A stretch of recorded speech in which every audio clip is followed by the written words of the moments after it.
Hey guys, what's going on? Coming at you with an update. Oh, nope. Hold on. Hey guys, what's going on? Coming at you with an update video here on the 79 CJ7 project. As you can see, we've made a lot of progress. Starting with tub is on the frame. We've got 9 out of 10 body mounts lined up. I had issues with mostly that rearmost body mount. The hole's not even close to lining up. I was able to get this hole to line up, which tells me that my issue is in the tub, not the frame, which does not surprise me. Simple solution, I'm just going to drill a new hole up through where the bushing is and just run a nut up there. You can see the opening there. Not hard to get your finger in there with a nut, lock nut, and get it cinched down that way. Also, this is it's a Crown body mount bushing kit that I used. Would not recommend. The actual rubber part of the bushing is way too short, completely inadequate. So, the bushing is just free floating, top and bottom. Really, what's happening is the washer on the bolt is coming in contact with the sleeve for the bushing, and that's where the clamping force is really coming from. So we'll have to see. I'm just gonna run with it for now because I don't feel like changing it out right now. If we get the Jeep all together and I have clunking issues driving down the road, then we can visit doing body mounts again. Next step, we got holes cut out. I used a template that I had measured from the original tub and then cut out. And I got the placement of the main hole in the factory spot. I figured let me wait until I actually have the light, and I'll use the actual light to mark the screw holes just in case. So we have that done. The rear, I bought 2 new end cap pieces and used cardboard to make a template going along this edge here to line up and make a template for where the taillights and the fuel filler hole were. So I got that done. And I held on to the cardboard templates because I was also able to mark where the factory spare tire carrier would mount to. On this, I am going to run an aftermarket bumper because I am going to put 35s on. And so I want to have a spare tire carrier that is mounted to the bumper instead of the body. But if I change my mind down the road, I'll have that as a template. Next, we got the paint on. It went okay, and then I made a big mess up, and it came out not as good as the first time. I hit the tub with 3 coats of paint, and the issues I had were you can probably see the golf ball dimples. Well, that was spots where the first 3 coats, the paint kind of ran away. So those were black. And I think that was it. There might have been a couple other spots, but I was fine with it. This tub is by no means straight. I mean, there's plenty of dimples and bumps and waves from them spot welding it together. So really, this thing would probably need to have a whole skim coat of Bondo put on the tub to flatten it out, which I'm not doing and I don't care to do. So didn't really mind. And then I self-induced the proverbial first scratch, where I came down to look at my handiwork and realized I completely forgot to seam seal these seams. This on both sides in the back, and then these two seams and the seam that goes across the top of the cowl. So, kind of in a panic, in a rush, which is never good, I brushed on seam sealer, and then I tried sanding it off, and it didn't want to sand, so I had to take a razor blade and scrape the excess off, and it made a bit of a mess. It still looks good. You know, it's instead of like a 10-foot paint job, it's like a 20-foot paint job now. But we got the seam sealed. I learned from my mistake, and again, I don't really think it detracts from the tub. I mean, I don't know if you could see all the dimples and waves in the tub, especially on the other side, which might not be as easy to show, but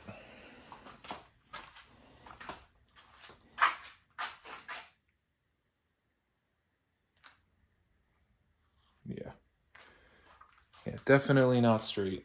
But so got the seam sealer off and then rolled it outside and went to hit it with a couple more coats of paint. And when I first sprayed this section, the paint checkered really bad. So I tried to wipe it off, and it had like already partially dried within like the minute that I had between spraying it on and trying to wipe it off. So this area is really rough. I may leave it just because who cares? But if it bothers me enough, I can tarp all this off and, you know, sand this smooth and then just reshoot this section.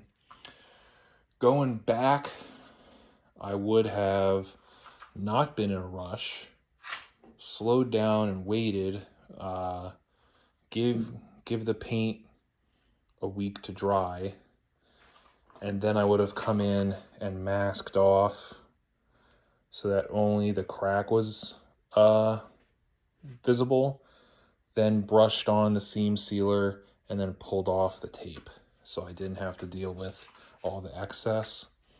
Then let it dry for a few days and then hit it with the respray, but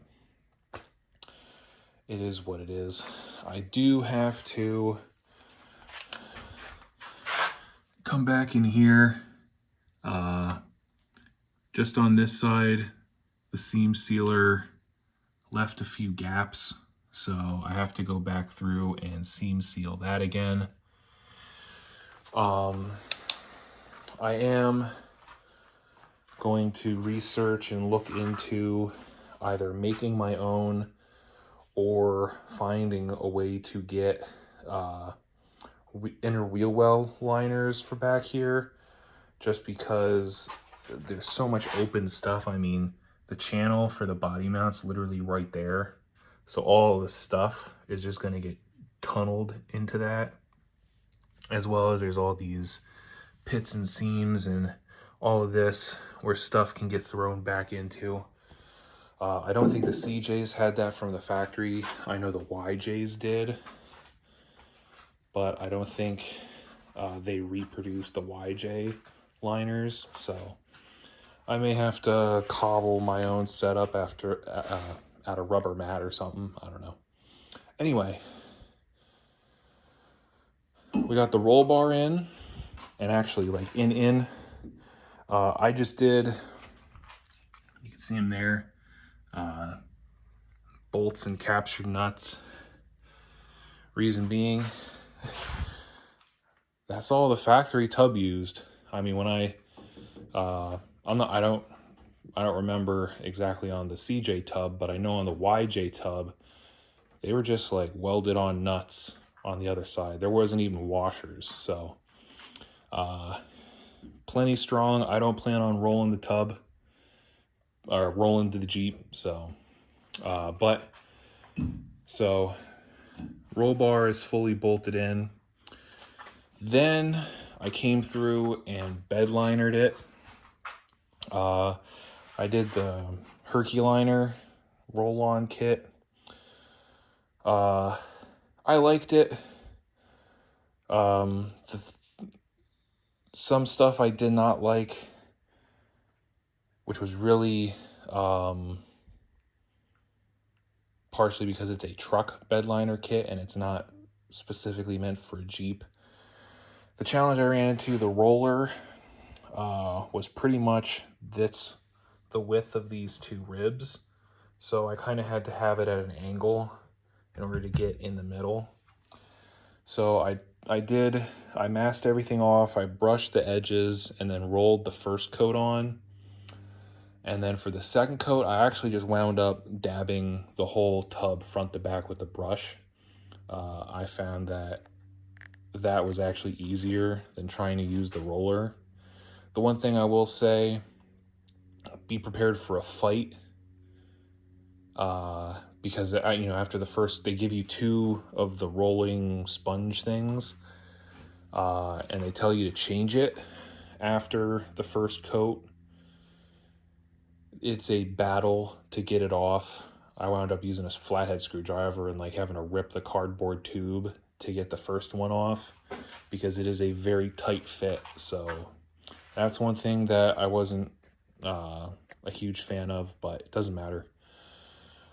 I will say I put 2 coats on, and there are some spots, like you can kind of see here, that I know I hit with a second coat, but some of the color is still showing through. Now, it's not a huge deal. It's not like I'm throwing stuff in the tub like a pickup truck bed, but just keep that in mind. If you're doing an actual pickup truck bed, really make sure you're laying on that second coat thick. I would say for the tub, out of the gallon thing of undercoating, I would say I have maybe a little bit more than a half left. So that's kind of good. And there's a couple spots like in the front floorboard where you can see a little bit of the body color, but not a huge deal. Now,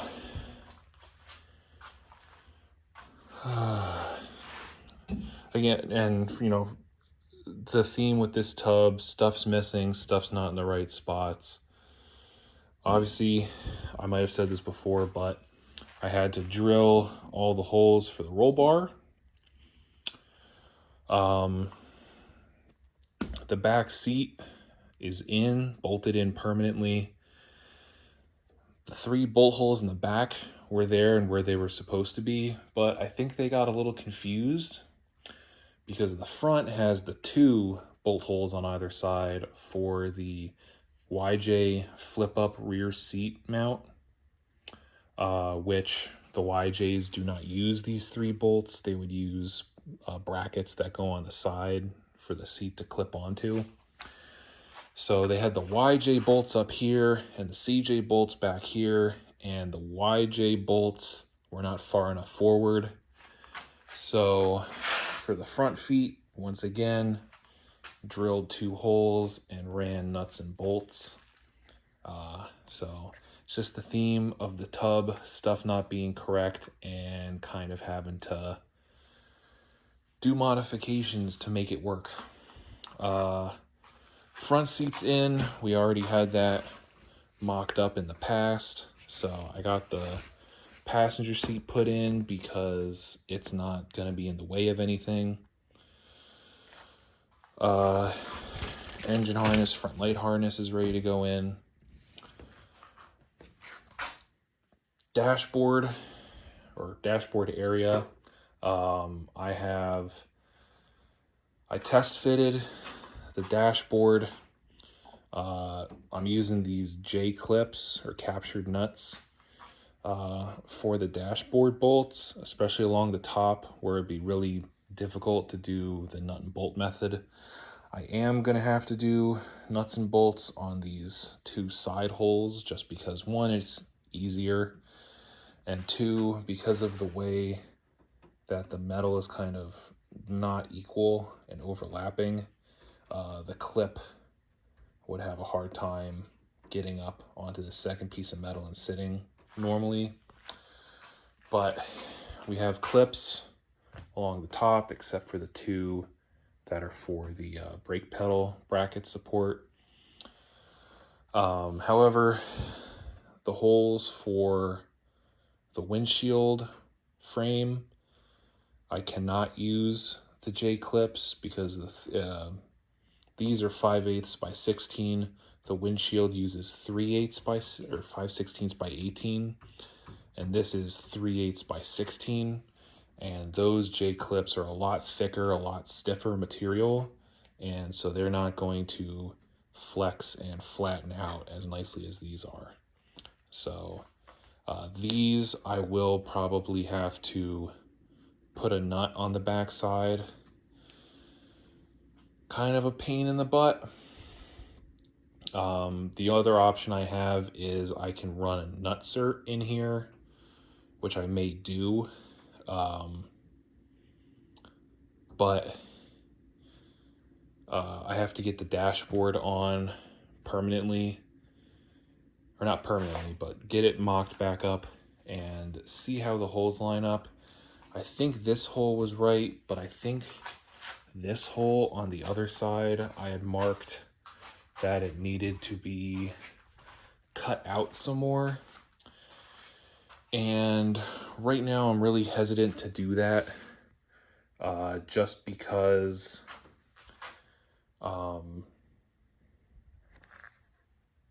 with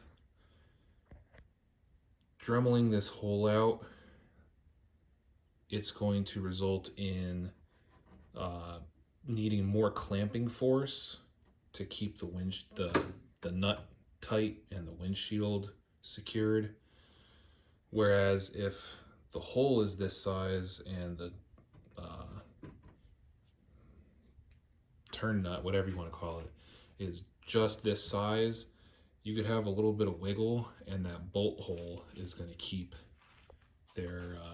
any excess out.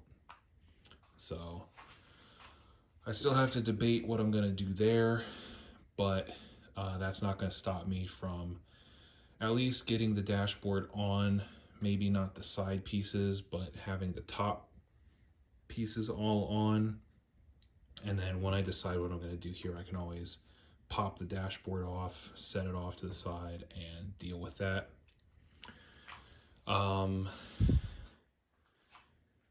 HVAC, that is all on and good to go. The heater box is all resealed, new heater core. The flaps have new foam on them, so it's pretty much a brand new unit.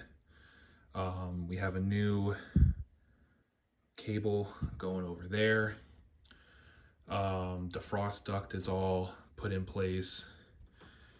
Up here, we've got the washer nozzle, and in here, we have the washer hose run to the factory grommet with the hose coming out of it.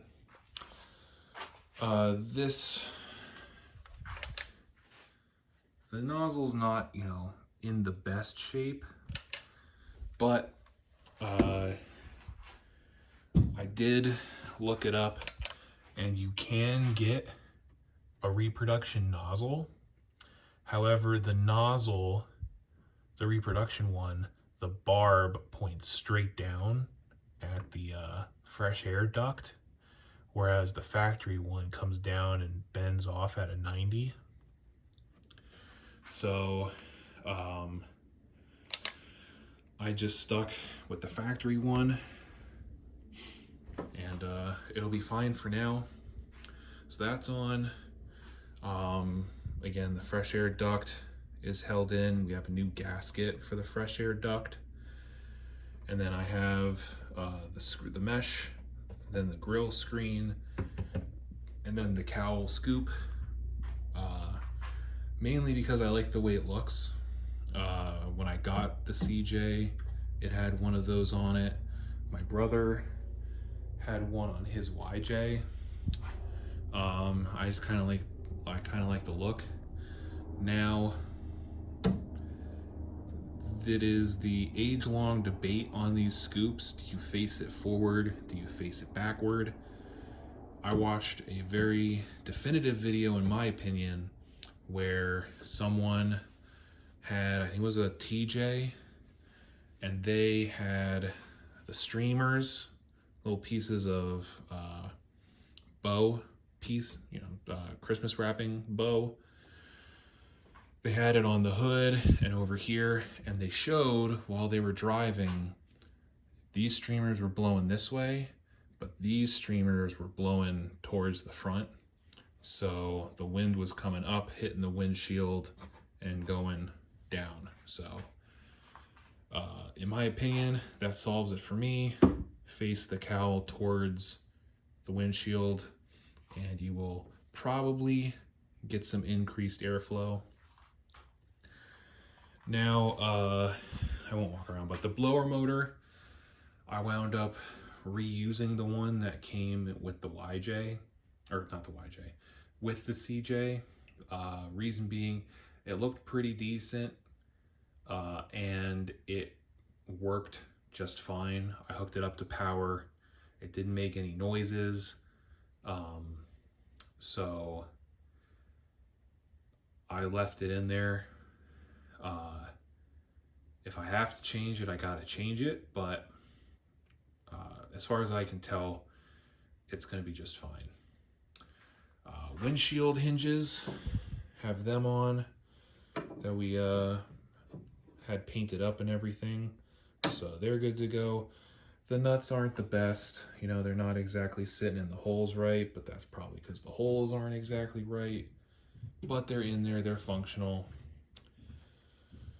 You can see here, we have our dash harness put in, and then we have our brake pedal bracket and brake booster bracket put on.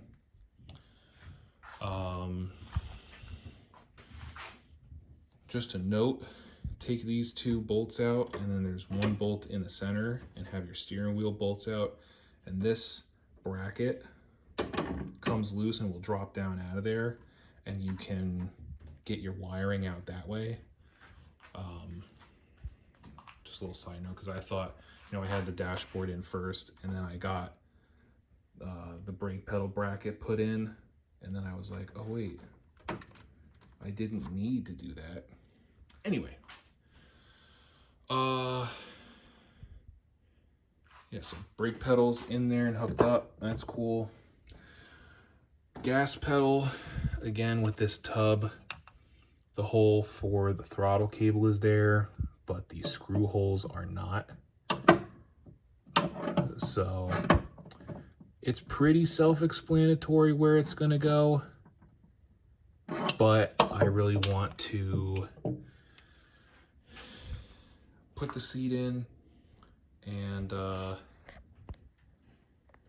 sit in the tub.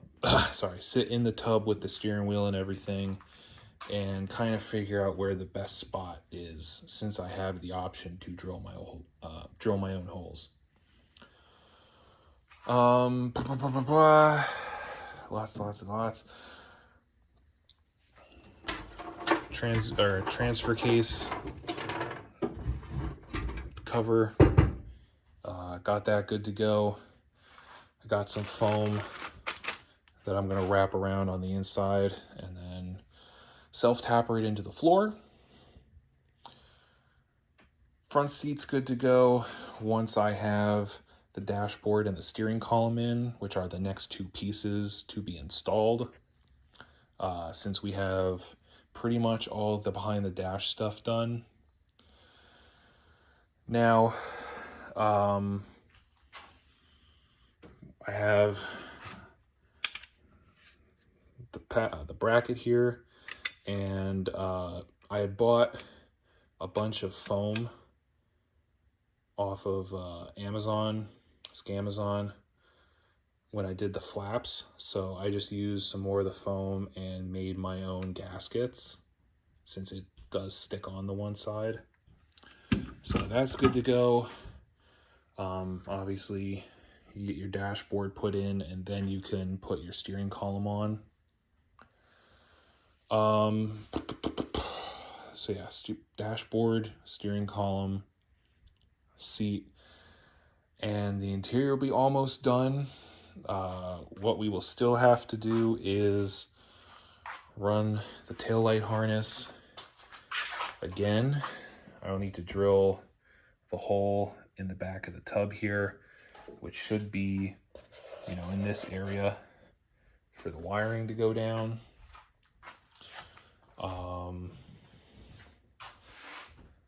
And then we can put the taillights on, and the roll bar will have to come back out once I have the doors, because I still have to put the strikers on, which we'll need to get access in here for 2 of the bolt holes. But I don't want to put that in until I have the doors, just to really make sure the striker is going to be in the right spot. So roll bar can hang out for now. And I do have to get seat belts. I also realize the holes for the seat belts are missing. So that's something else I'll have to deal with. At least the receivers, the holes for the shoulder belt pieces here. So again, not sure why they did that.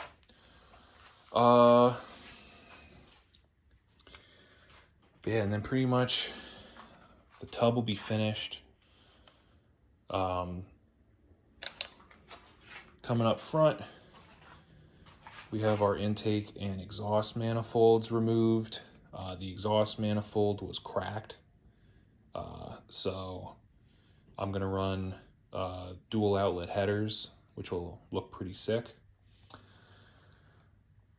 Brake lines, you can see we got them hooked up down there, and I actually cleaned up and reused the proportioning valve that was on the Jeep when I got it. It looks relatively new. It doesn't look like an original piece, but I went with it because the aftermarket one that I got, the outlet for the rear brake line was wrong. It was way too big, and I didn't want to deal with adapter fittings. And the light for the brake light switch, the Jeep uses a 2-prong, and the aftermarket ones are all 1 prongs that I can find. So ran with the stock one and got the front brake lines ran, got the master cylinder brake lines ran. Engine wise, we've got painted pulleys, we have a new water pump, new thermostat, and reused thermostat housing. Reuse the fan clutch, it seems fine. Again, this stuff looks relatively recently replaced, so ran with that. You can see over there we got the drains for the fresh air duct and heater box are sitting there. Heater hoses, I'm gonna have to do an adapter fitting because the heater hose is 3/4 coming off of the water pump, but it's 5/16 at the heater box, so I'll have to do an adapter there.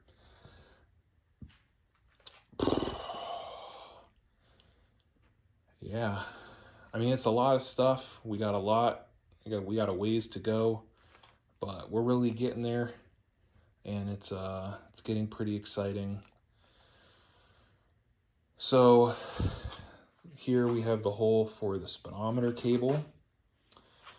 I have to look up and see what that hole is for. I can't really think of anything that would go there. That might be the hole for if you had a computer controlled carburetor in the mid 80s. So that might just get plugged with a grommet.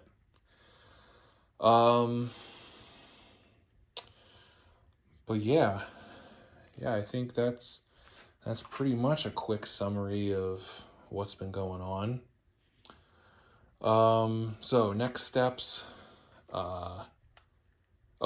First, uncovering some more pieces of the mystery on this Jeep. I was told, and I have a title for a 79 CJ7. However, the VIN plate that I showed you guys on the first episode, where I said it was printed and it was very faded, well, that is actually what was called the safety tag. And that was a sticker that AMC put on the dashboard. And so whoever had, I guess, the matching title for whatever Jeep that came from, cut the safety sticker off of the dash and screwed it onto where I'm guessing the factory trim tag would have been on that tub.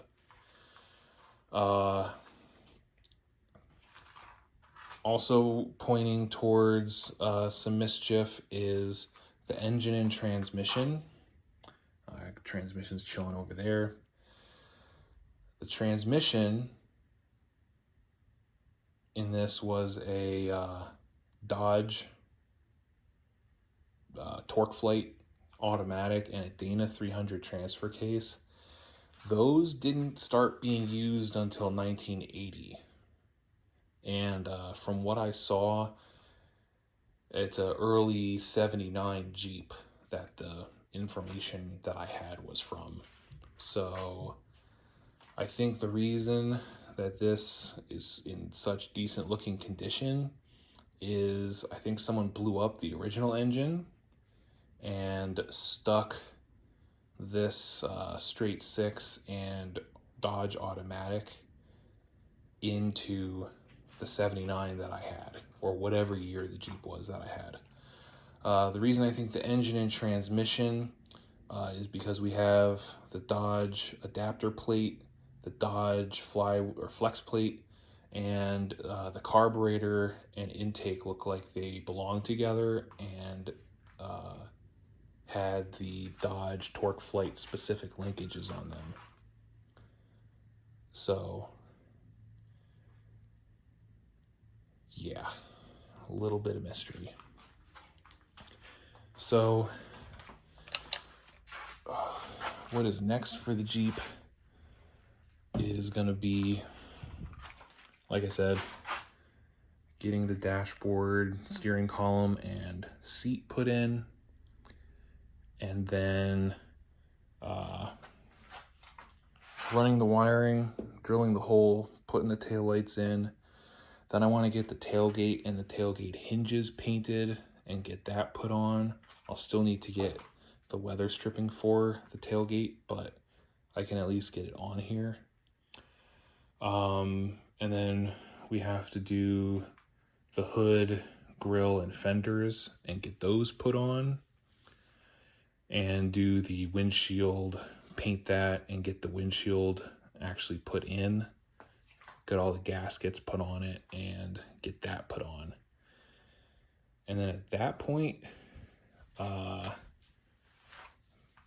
just have to wait until we can get our 2-piece soft doors and the best top super top that I'm gonna put on this and get all that put in. And then the body will be done, the interior will be done, and it'll just be transmission rebuild, transfer case reseal, twin stick mod, probably have the axles rebuilt or replaced, either or. And then, did I say axles? Drive shafts. And then do the axles, get them all cleaned up, and new brakes, all that stuff. Do the 4-inch suspension lift, and then the Jeep will be done. So, like I said, these things are super simple. I don't have all that much money into the Jeep. I've reused a lot of the factory stuff or stuff that I took off of the CJ or the YJ tubs. So that's helped keep the project moving swiftly and not being super expensive. So, but yeah, guys, there's your exciting update. Honestly, the next time you see the Jeep, it'll probably be sitting there, because, like I said, tomorrow I'll probably have the dashboard and steering column put in, and from there, and the seat, and from there, it'll just be a waiting game until I get some other stuff painted and all that. So we're gonna do the flipperoo once again on the Jeeps, because my brother, his YJ, it's a 350 swap, and he had rebuilt an engine that he had, and it just didn't work out. It is what it is. So he's getting a crate engine, and that crate engine is supposed to be here on Thursday. So I guarantee you by Thursday evening, it'll be installed in this Jeep. So gotta get it put back up front so the YJ 350 V8 hotness can live once again. So catch you guys on the next update.